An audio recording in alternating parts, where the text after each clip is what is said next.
नज़ीन, दुनिया एक ऐसे फेज में दाखिल हो रही है जो कि ब्लॉक्स जहां पर बन रहे हैं, यानी यूनिपोलर वर्ल्ड का खात्मा हो रहा है और दुनिया जब वो ब्लॉक्स के अंदर तब्दील हो रही है, जिसमें बहुत सारे पावर सेंटर जब वो होंगे, जिसमें एक तरफ यानी वेस्ट जाहिर है और दूसरी तरफ जो है जो बड़ा और मजबूत ब्लॉक बन रहा है उसको चाइना और रशिया जो है वो लीड कर रहे होंगे। तो एक ऐसा दौर शुरू हो रहा है जो अनसर्टेनिटी का दौर है और हर मुल्क जो है वो इस वक्त अपनी नेशनल सिक्योरिटी पॉलिसी को रीअसेस कर रहा है। हर मुल्क जो है वो इस वक्त अपने सिक्योरिटी ऑप्शंस को स्टडी कर रहा है। कोई अपनी मिलिट्री तैयार करने पर फोकस कर रहा है, कोई किसी बड़ी पावर के साथ अलायंस बना के ये समझ रहा है कि शायद ये उसके लिए प्रोटेक्शन जब वो इनफ होगी। लेकिन हर मुल्क जो है वो अपने अपने हिसाब से जो ऑप्शंस है वो स्टडी कर रहा है। यानी बिल्कुल दुनिया का ढांचा जो बना हुआ था सिक्योरिटी फ्रेमवर्क का वो हिल चुका है। इसलिए अब हर मुल्क को इस भंवर से वो कैसे निकलेगा जब तक कि ये डिसऑर्डर से दोबारा हम एक ऑर्डर की तरफ चले नहीं जाते, जहां पर चीजें दोबारा से तय नहीं हो जाती, तो रूल्स ऑफ द गेम तय नहीं हो जाते, तो ये एक अनसर्टेनिटी और जंगों का दौर होगा। इसमें सबसे जो इंपॉर्टेंट बात है नाज़रीन वो है चाइना एंड अमेरिका के रिलेशंस। ये आगे किस अंदाज में बढ़ते हैं इसके असरार सारी दुनिया के ऊपर आएंगे। अगर ये दोनों मुल्क आपस में एक जंग में चले जाते हैं, यानी एक प्रॉक्सी वॉर के अंदर दोनों चले जाते हैं, इनडायरेक्ट वॉर के अंदर, या जिसको आप कोल्ड वॉर कह लें, अगर ये इसके अंदर चले जाते हैं तो फिर बहुत सारे मुल्क जो हैं वो प्रॉक्सी बैटल बनेंगे। लड़ाई इन दोनों की होगी लेकिन हो वहां पर रही होगी, यानी मुख्तलिफ मुल्कों में ये प्रॉक्सी जो बैटल्स हैं वो आप देखेंगे, रिजीम्स गिरेंगी, इकॉनमीज तबाह होंगी, कोवर्ट ऑपरेशंस होंगे, बहुत एक इंस्टेबिलिटी का जो दौर है वो आप देखेंगे। और अगर ये पार्टनर्स बन जाते हैं और एक कोल्ड वॉर को ये अवॉइड करते हैं तो फिर ये दुनिया के लिए मुनासिब टाइम जब हो सकता है। बट रिकॉर्ड हमें ये बताता है कि वेस्टर्न पावर जो हैं उन्होंने कभी भी किसी दूसरी पावर को, खासकर जब वो मशरिक से राइज कर रही हो, उसको अफोर्ड नहीं किया, उसको कबूल नहीं किया। सो जाहिर है कि वो जो जंगों वाला रास्ता है, रिकॉर्ड यही बताता है कि वो वही रास्ता जब वो अल्टीमेटली लेंगे। और आप देख रहे हैं कि जो वहां पर लॉबी है वो खुलकर अब चाइना के खिलाफ जो उसके इकदाम है।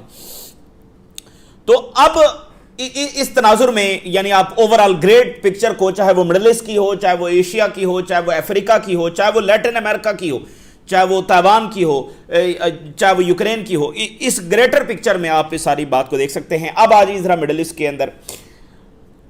चाइना जो है उसने बैलेंस ऑफ पावर को बदलने का सबसे बड़ा जो इनिशिएटिव है, शायद उसकी तारीख का, हालिया तारीख का जो सबसे बड़ा मिलिट्री इनिशिएटिव है वो उसने उठा लिया है।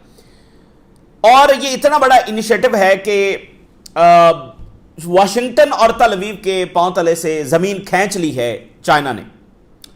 चाइना जो है वो ईरान को बरह रास्त मिसाइल्स देने जा रहा है। पहली बार ऐसा हो रहा है। चाइना ईरान को मिसाइल्स नहीं देता है, चाइना कंपोनेंट्स देता है, and China some kind of fuel जो उसमें इस्तेमाल होता है वो चाइना प्रोवाइड करता है। सो ईरान अपने मिसाइल खुद ही बनाता है या फिर उन्होंने जो टेक्नोलॉजी बाकी ली है वो रशिया से ली है और मिसाइल्स भी उनसे लिए हैं और वो उनकी डील्स है, ड्रोन्स की उनके साथ डील है।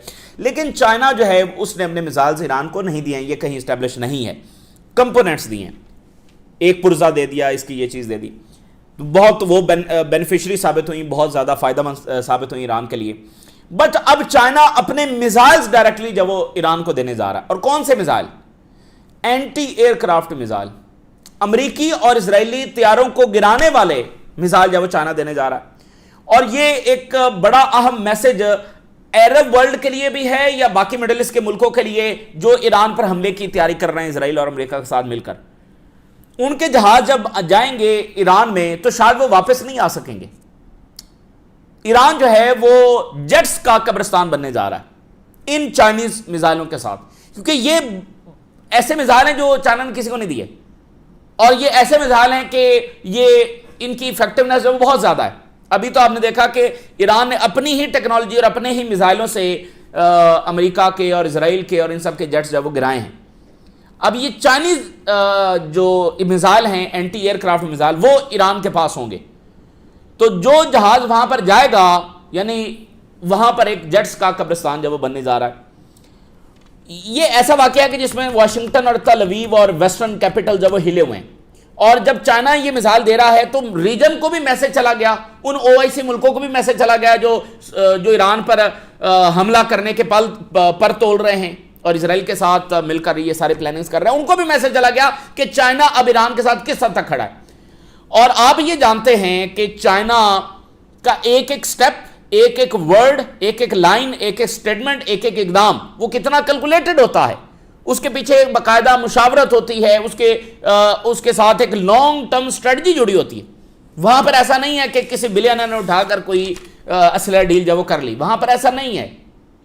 तो ये स्टेप जो है वो उन्होंने बहुत कैलकुलेशन के बाद लिया होगा, बहुत मुशावरत के बाद लिया होगा। आप देखिए, जंग तो ईरान झेल चुका है, जंग के दौरान तो ये मिसाइल ईरान को नहीं दिए गए, जंग तो एक तरह से खत्म हो चुकी है ना, तो उसके बाद चाइना दे रहा है। क्यों? क्योंकि एक जंग और होने जा रही है। और फिर आप देखिए कि चाइना ने पहले यह कहा कि हम चिप्स नहीं लेंगे, और यह दुनिया को बता दिया कि चाइना के इंडिपेंडेंट टेक्नोलॉजिकल सुपर पावर के तौर पर इमर्ज कर चुका है। और अब वो इतना बड़ा ये स्टेप लेने जा रहा है, इससे चाइना ये बता रहा है कि वो ग्लोबल स्टेज के ऊपर अपने आप को मजीद एंटर कर रहे हैं, प्रेजेंट कर रहे हैं और बता रहे हैं कि जहां चाइना को पहुंचना था वहां पर चाइना पहुंच गया। चाइना ओआईसी मुल्कों के लिए भी बहुत बड़ी स्टोरी है, इससे बहुत कुछ ये सीख सकते हैं। चाइना ने दहाइयों तक अपनी पावर को एक्यूमुलेट किया है, बस वो लो प्रोफाइल रहते हुए अपनी ताकत को जमा करते रहे हैं, और जब वो इस लेवल के ऊपर पहुंच गए हैं कि अब वो सामना कर सकते हैं, तो वो अपने आप को अब आगे प्रेजेंट कर रहे हैं और आगे ग्लोबल स्टेज के ऊपर वो आकर खड़े हो रहे हैं। ठीक है ना? तो आप देखें, अमेरिका ताइवान को असलहा दे रहा है, इजराइल ताइवान के साथ इन्वॉल्व है, तो चाइना का ये स्टेप जो है वो अपने नेशनल इंटरेस्ट में है। चाइना कोई भी इकदाम जज्बाती उसका नहीं होता, वो नेशनल सिक्योरिटी इंटरेस्ट में अपने फैसले लेता है।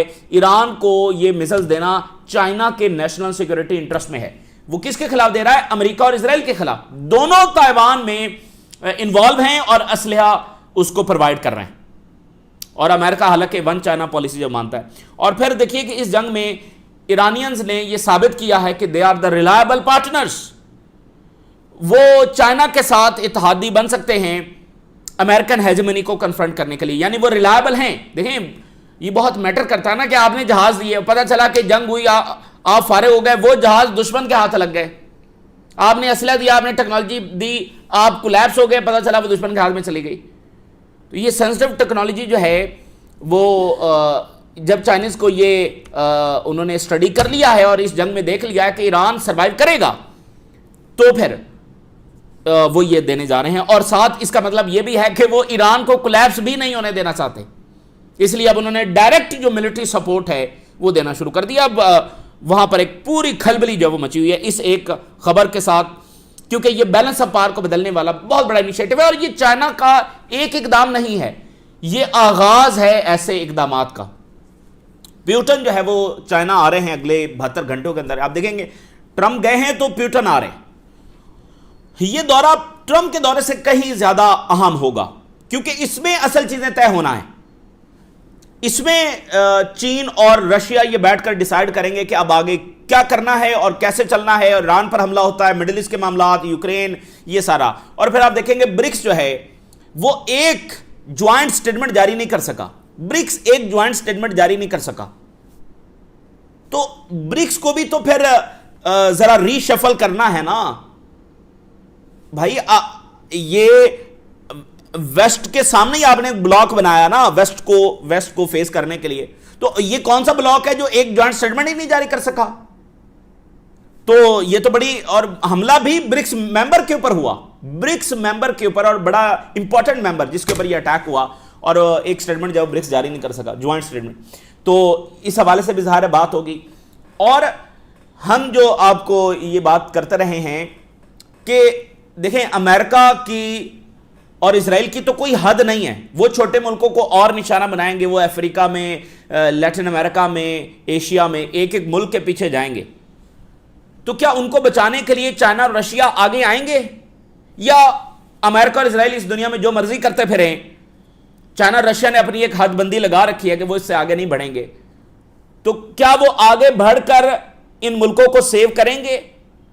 ये देखें, दो ही ताकतें हैं ना, और तो कोई ताकत नहीं है वेस्ट के सामने, इन दो के अलावा तो कोई ताकत नहीं है जो सेव कर सकती है। तो क्या वो आगे आएंगे? तो ज़ाहिर है ये चीज़ें भी इसमें डिस्कस होनी है। और जो लास्ट प्यूटन और प्रेसिडेंट शी की वीडियो कॉन्फ्रेंस हुई थी, उसमें उन्होंने यही बात की थी कि अब वक्त आ गया है कि हम स्टेप अप करें, मजीद हम आगे बढ़ें और यूनाइटेड होकर जो है ये जो लॉ ऑफ जंगल है इसका सामना हम करें। ये बहुत इंपॉर्टेंट दौरा जब होने जा रहा है, और लिंक है ट्रंप के दौरे के साथ लिंक है। और अगर आप पीछे चले जाएं तो ईरान जा रहा है, चाइना अपनी बात करने कर रहा है, ऊपर से ट्रंप आ रहा है, ट्रंप के बाद जब वो प्यूटन, ये एक दूसरे के साथ कनेक्टेड है। प्यूटन का दौरा जो है वो ट्रंप के दौरे के साथ कनेक्टेड है कि भाई क्या बात हुई है और आगे जो अब कैसे चलना है। कल ट्रंप जब वापस जा रहा था तो जर्मन चांसलर की जो ट्रंप को कॉल आई रास्ते में। अच्छा, इजराइल और अमेरिका इंटेंस प्रिपरेशन कर रहे हैं, ये खबरें आ रही हैं हमला करने की। और आज हम ये अंदाजा भी लगा सकते हैं कि ये हमला कब हो सकता है, यानी एक टाइम फ्रेम भी आज हमारे पास है, उसको हम असेस कर सकते हैं कि अगर ये हमला होने जा रहा है तो ये कौन सी डेट्स के अंदर जब वो हो सकता है। और यूरोपियन गवर्नमेंट्स इस वक्त हिली हुई हैं, ठीक है, खास तौर पे बरतानिया की जो गवर्नमेंट है। तो जो यूक्रेन का क्राइसिस है, जो मिडिल ईस्ट का क्राइसिस है, इससे इकोनॉमिक क्राइसिस पैदा हो रहा है, और इकोनॉमिक क्राइसिस से पॉलिटिकल क्राइसिस जब वो पैदा हो रहा है। सबसे पहले जो चाइना जिसने बैलेंस ऑफ पावर को तब्दील करने के लिए और वेस्टर्न जो जेट्स हैं उनको उनका बंदोबस्त करने के लिए सबसे बड़ा स्टेप उठा लिया। और आप देखिए कि अमेरिकन कंपनीज इस वक्त बहुत सख्ते में है, क्योंकि उन्होंने दुनिया की जो सबसे बड़ी एआई मार्केट है उसको खो दिया। China is the biggest AI market, 600 million people user हैं, 600 मिलियन यूजर्स। तो अमेरिकन कंपनीज ने वो एआई मार्केट जब वो खो दी है, एआई रेस चाइना जीत रहा है। तो चिप नहीं लेंगे, एक जलजला बर्पा कर दिया। और अब वो ये कह रहे हैं 24 घंटों के अंदर दो बड़े वाकयात। Private Chinese companies considering selling Iran anti aircraft missiles, anti aircraft missiles, यानी ये जेट्स को निशाना बनाएंगे। और अगली बात सुने, ये शोल्डर से फायर होंगे, यानी ये जमीनी जंग की भी सपोर्ट है। अगर जमीनी जंग होती है तो ये उसके लिए भी, और ये शोल्डर से फायर होंगे। शोल्डर से फायर होने का मतलब यह है कि आप इसके लॉन्चर्स को तबाह नहीं कर सकते। वो एक बंदा उठा के फिर रहा है, इतने लॉन्चर्स होंगे और शोल्डर से फायर, आप इसको कैसे ढूंढेंगे और कैसे इसको निशाना बनाएंगे। और आपको पता है कि जो वर्बा मिसाइल है रशिया का, शोल्डर मिसाइल, वो उनकी डील हो चुकी है। वो पता नहीं ईरान के पास पहुंच चुके हैं क्या है, लेकिन उनकी डील हो चुकी है। रशिया के शोल्डर मिसाइल भी आ गए और चाइना के शोल्डर मिसाइल भी आ गए, और कोई हल नहीं है अमेरिका के पास कि इन लॉन्चर्स को निशाना बना सके। Telegraph, China secretly planning to ship arms to Iran. New York Time, Chinese firms plot secret arms sales to Iran, US official says. और यूरोशलम पोस्ट ने लिखा कि चाइनीज कंपनीज प्लान कर रही हैं आर्म सेल टू ईरान, और China जो है वो काफी ज्यादा मदद कर रहा है ईरान की। यूरोशलम पोस्ट लिख रहा है इंटेलिजेंस सपोर्ट दे रहा है, और डुअल यूज के लिए जो मटेरियल है वो दे रहा है। Selling shoulder launch anti aircraft missiles, और ये वाया थर्ड कंट्री के जरिए दिए जाएंगे। यूएस इंटेलिजेंस एजेंसी ये बता रही हैं।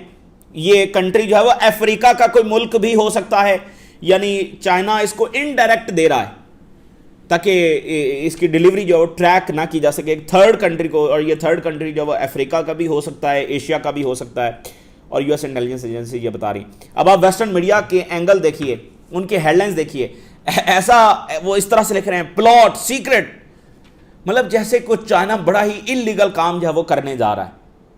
आप ये देखें ना कि इनकी एंगलिंग देखें। भाई चाइना अपने एक इत्तेहादी को, जिस पर इलीगल वॉर छिड़ गई है, जिसके वसाइल को लूटने के लिए कुछ लुटेरे आ रहे हैं, आलमी लुटेरे आ रहे हैं, उसकी मदद के लिए उसको कुछ मिसाइल दे रहा है बस। तो वो जो वेस्ट से अभी भी हथियार आ रहे हैं और जो गजा में जेनोसाइड हो रही है, उस पर भी जरा ये लिखे ना इसी अंदाज में कि America is plotting to give Israel weapons, इस तरह से कभी नहीं लिखेंगे, ठीक है ना। ये बहरहाल एक हिपोक्रेसी है। और ईरान ने क्या बात की है? ईरान ने कहा है कि ट्रंप जो है वो बीजिंग में from the position of strength दाखिल नहीं हुआ है। और उसकी वजह यह है कि जो ईरान जंग में उसको शिकस्त हुई है वो कमजोर तरीन पोजीशन के अंदर था। हालांकि ट्रंप का प्लान यह था कि वो वेनेजुएला और फिर ईरान और इन सबको कंट्रोल में लेकर, और ये देखें ईरान हो जाता तो फिर क्यूबा की भी बारी आ चुकी होती अब तक। ईरान में भी तो 5-7 दिनों का प्लान था ना, तो 5-7 दिन इधर लगाते और 2-4 दिन क्यूबा में लगाते। तो ये सारा कुछ लपेट के ट्रंप फिर बीजिंग जब उतरता, ये उसको काइंड ऑफ फैंटेसी थी, लेकिन वो तो मामला जो उलट पड़ गया। ईरान ने कहा कि ट्रंप ने चाइना को इन्फ्लुएंस करने की कोशिश की कि वो ईरान के ऊपर प्रेशर डाले और एक ऐसे क्राइसिस को कंटेन करने की जो उसका अपना पैदा करता है। न्यू वर्ल्ड ऑर्डर, ये ईरान के अल्फाज है, new world order is rapidly redefining it's rules. नया वर्ल्ड ऑर्डर जो है वो तेजी के साथ अपने रूल्स डिफाइन कर रहा है, और अब ये रूल्स जो हैं नॉट सेंटर्ड ऑन अमेरिका, इसमें अमेरिकन हेजेमनी नहीं है कि अमेरिका ही तमाम चीजें जो कंट्रोल कर रहा हो। सो ट्रंप ये बार बार बताते रहता है कि मेरे पास बड़े कार्ड्स हैं, मेरे पास बड़े कार्ड्स हैं। सो हो सकता है कि उसके पास कोई कार्ड हो, लेकिन जो गेम इस वक्त चल रही है उसमें ये कार्ड जो है वो काबिल इस्तेमाल नहीं है, वो प्लेएबल नहीं है, वो किसी काम के नहीं है। सो कार्ड्स की गेम में एंड तक हारने वाले के पास भी कार्ड ही होते हैं, लेकिन वो किसी काम के नहीं होते। सो ट्रंप के पास वो वाले कार्ड है। सो पुतिन टू पे ऑफिशियल विजिट टू चाइना 19 और 20 मई को वो चाइना में होंगे, और इंटरनेशनल अटेंशन है इस वक्त इस दौरे पर, क्योंकि ये कनेक्टेड दौरा हो रहा है। अच्छा, अब ट्रंप ने कहा कि ताइवान को इंडिपेंडेंस हासिल नहीं करनी चाहिए। उसके ऊपर ताइवान ने कहा कि हम एक इंडिपेंडेंट नेशन हैं, ठीक है ना, वो भी एक रौला चल रहा है। अब ये हैरेट्स की रिपोर्ट देखिए कि US and Israel in intense preparation to renew strikes against Iran. बहुत इंटेंस प्रिपरेशन दोनों कर रहे हैं ईरान पर दोबारा हमला करने के लिए। ये हैरेट्स की रिपोर्ट और बाकी मीडिया की रिपोर्ट है। ये हमला कब हो सकता है? अब अगर हम टाइम फ्रेम देखें तो ये हमला, अब देखें कि जून में अमेरिका में world cup, football world cup जब वो शुरू होने जा रहा है, ट्रंप इस दरमियान हमला नहीं करेगा। जून से जुलाई में ये जो है वो फुटबॉल वर्ल्ड कप जब वो चलेगा। सो ट्रंप बिल्कुल इस इवेंट को ख़राब नहीं करना चाहेगा, किसी सूरत ख़राब नहीं करना चाहेगा। इसको तो वो ज़्यादा से ज़्यादा एक पीआर मोमेंट के तौर पर जब वो इस्तेमाल करेगा इस वर्ल्ड कप को। तो वो ये नहीं चाहेगा कि एक ऐसी जंग छिड़ जाए कि सारी मीडिया की तवज्जो जो है वो उल्टा ईरान की तरफ जब वो आ जाए और वो इवेंट जब वो जाता रहे। तो ये अभी हम मई के मिड में हैं और जून में ये वर्ल्ड कप जब वो शुरू होने जा रहा है, और इसलिए जून से जुलाई में तो ये हमला नहीं होने जा रहा। या तो ये हमला अभी होगा और 10-12 दिन जब वो चलेगी ये जंग, लेकिन अगेन फिर वो ट्रंप के कंट्रोल में नहीं होगी कि अभी वो जंग शुरू करता है तो पता चले कि वो सारा वर्ल्ड कप ही इस जंग के अंदर निकल गया। अच्छा, आगे जुलाई और अगस्त और सितंबर में जो है वो चाइना के सदर अमेरिका का दौरा कर रहे हैं। ट्रंप जब वो उनको इनविटेशन देकर आया, सितंबर में चाइना का सदर ने अमेरिका आना है। तो या तो ये हमला वर्ल्ड कप से पहले होगा या फिर ये हमला जो है वो वर्ल्ड कप के बाद होगा, सितंबर और वर्ल्ड कप के दरमियान। अब जैसा कि ये लिखा, हैरेट्स ने लिखा कि between China visit and the World Cup Trump still has a narrow window to attack Iran. ये नैरो विंडो है कि इस दरमियान जो वो अटैक कर सकता है, ये उसके पास टाइम फ्रेम है। और नेतन्याहू जो है वो अर्ज कर रहा है ट्रंप को कि वो ईरान पर हमला करे, और इजराइल जो है उसकी forces are preparing to ground for fresh fighting in Gaza. इसके साथ गजा में लार्ज स्केल हमला करने की जब तैयारी इजराइल मुसलसल कर रहा है। ये हैरेट्स की रिपोर्ट। तो ये गजा में जेनोसाइड ऑलरेडी जारी है, वहां पर ये फुल स्केल अटैक करने जा रहे हैं, वेस्ट बैंक, लेबनान, ये सारा। अब ये देखिए, तेहरान ने भी आज यही बात की, दोबारा हमले की। यूनाइटेड नेशन में अमेरिका का रेजोल्यूशन जब वो लेकर आ रहा है और ईरान ने उसको क्रिटिसाइज किया है और कहा है कि ये एक जस्टिफिकेशन घड़ी जा रही है दोबारा हमला करने के लिए। उन्होंने कहा ये वन साइडेड रेजोल्यूशन है ताकि ब्रॉड इंटरनेशनल सपोर्ट जब वो हासिल की जाए, unlawful actions against Iran for further military adventures in the region. यानी ये एक रेजोल्यूशन लाई जाएगी जिसमें ब्रॉडर इंटरनेशनल सपोर्ट, ताकि ईरान पर मजीद हमले जब वो किए जा सके। और ये बात बड़ी इंपॉर्टेंट है, ईरान ने कहा है कि कुछ और रियासतें, कुछ और मुल्क भी हैं जो इस रेजोल्यूशन में साथ दे रहे हैं। उन्होंने कहा कि जो मुल्क भी इस में साथ देगा इस रेजोल्यूशन के अंदर, उसके ऊपर जिम्मेदारी आयद होगी और उसके लिए कॉन्सिक्वेंसेज हैं। कोई पॉलिटिकल एक्सक्यूज कि मैंने तो बड़ा मजबूरी में ये दिया, या कोई डिप्लोमेटिक कवर, इस जिम्मेदारी से उसको वो बच नहीं सकेगा। For facilitating, enabling and legitimizing US aggression. जो कोई इस करारदाद में अमेरिका का साथ देगा, हम उसको ऐसे ही ट्रीट करेंगे कि वो हम पर हमला करने वालों में शामिल है, और उसके लिए कॉन्सिक्वेंसेज होंगे। ये ईरान का आज वार्निंग है सबके लिए, और जाहिर है ये रीजनल कंट्रीज के लिए भी है। 2-3 मुल्क हैं जो काफ़ी ज़्यादा एक्साइटेड हैं ईरान पर दोबारा हमले के लिए। तो ये बड़ी सख्त तरीन वार्निंग है तमाम मुल्कों को कि जो कोई इस रेजोल्यूशन में अमेरिका का साथ देगा। तो ये आप देखें चीज़ें तल्ख हो रही हैं, और जाहिर है मुल्क साथ देंगे तो ये चीज़ें बहुत ज़्यादा तल्ख हो रही हैं। ईरान ने कहा कि जो भी इसमें हिस्सेदार होगा उसको हम हमलावर ही ट्रीट करेंगे। और यमन ने बात की है कि एक बहुत ही डेंजरस रीजनल वॉर की तरफ हम बढ़ रहे हैं, और इजराइल जो है वो grave danger to all humanity है, और escalate aggression in new round against our region. एक और राउंड जो है वो ये करने जा रहे हैं, और इनके जो ग्रेटर इजराइल के प्लान्स हैं वो ये सारे। और साइप्रस से क्या खबर है? साइप्रस पर कशीदगी बढ़ रही है। साइप्रस पर आज खबर यह है कि फ्रांस के जो ट्रूप्स हैं वो भी आ रहे हैं। अब देखें, फ्रांस अपना बिल्डअप कर रहा है, इधर एयरक्राफ्ट कैरियर भेज दिया, और उधर ये ट्रूप्स साइप्रस में भेजने की क्या जरूरत है? बाकी यूरोपियंस के एसेट जब वो यहाँ पर आ रहे हैं, फिलहाल वो कह रहे हैं हम डिफेंस पर्पज। कौन सा डिफेंस पर्पज? तो टर्की ने इस पर बड़ा रिएक्ट किया है, और अब टर्की भी कुछ ना कुछ वहां पर डिप्लॉय करेगा। इससे पहले उन्होंने F-16 डिप्लॉय किए। So Turkey sounds alarmed over planned French troops deployment. Cyprus भी जो है वो इस कशीदगी में जो है वो आ रहा है। और जो ईरान के सदर हैं उन्होंने पोप को लिखा है और उनको बहुत शुक्रिया अदा किया है कि जो मॉरल स्टांस पोप ने लिया हुआ है ईरान जंग के हवाले से। और इराक ने बताया है कि 10 मिलियन बैरल ऑयल उन्होंने अप्रैल में स्ट्रेट ऑफ होर्मुज के जरिए भेजा है, और कुवैत ने 1 बैरल भी नहीं भेजा। इराक ने 10 मिलियन बैरल भेजा है। तो ये मुल्कों को अपनी पॉलिसी जो वो तब्दील करने की जरूरत है। ये ताज़ा तरीन डेवलपमेंट्स है जो हमने आपके साथ शेयर किया। हमने राइज होगा करें इजाज़त। अल्लाह हाफ़िज़।